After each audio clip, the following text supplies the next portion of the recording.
built the church for what purpose? So that Satan and his gates will not overcome you. Dili lang kung kaya si Satanas na ako kalaban, ako yung mga tao na magamit siyawa. And these are, the Bible says, they are gates. Those people who don't obey the principles of God.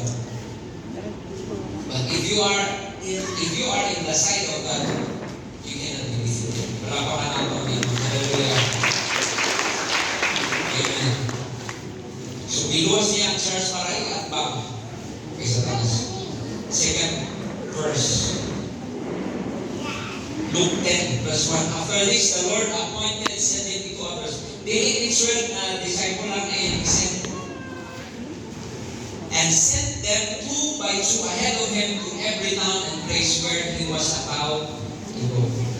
So naay kaning sundalo nga mentality si Jesus mismo nag-gather siya o nag-disciple aron i-send out. Ipadala ka sa Ginoo sa bubble ground.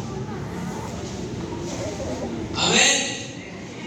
So, kita sa creation movement,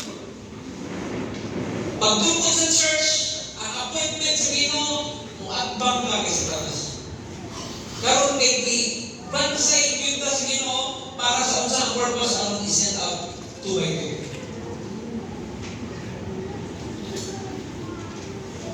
Next verse.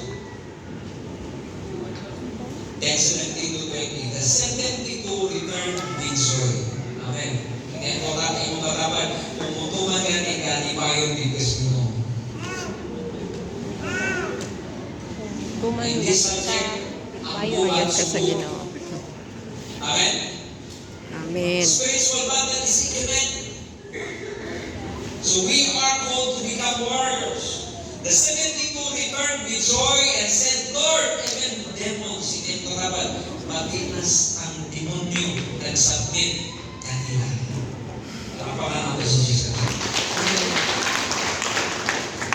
Lord, even demons submit to us in your name. So, dili sa atong pangalan, pero sa pangalan ni Jesus, you are authorized. You are sent for this purpose. For spiritual battle. That is the reality of life. There is kami kung nagusubog ka sa sarili, kailangan ni mo sabdong na naay daw espiritu mo na imong kalaban. They submit to us in your name.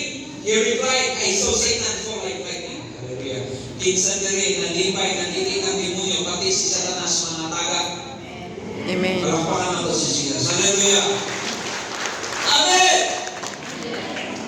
That's your call.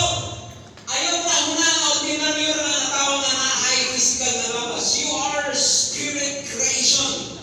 And God have appointed you aron at bangon mo si Satanas o i-declare sa pangalan sa atong manluluwas wa siya'y kahong sa binuhat sa kasulito. Satan has no power over you because you are created. Sa creation pa lang, kanaw mo niyo yun. Most of the time, ang attack sa ato is identity. He will deceive us. The devil will say, no more chance. Failure ka. Kapoy mga lagad. That's the voice of the enemy. Dili pwede mapindi ang Ginoo. Kailangan lang nato sabdong na naasay kuyaw nga gusto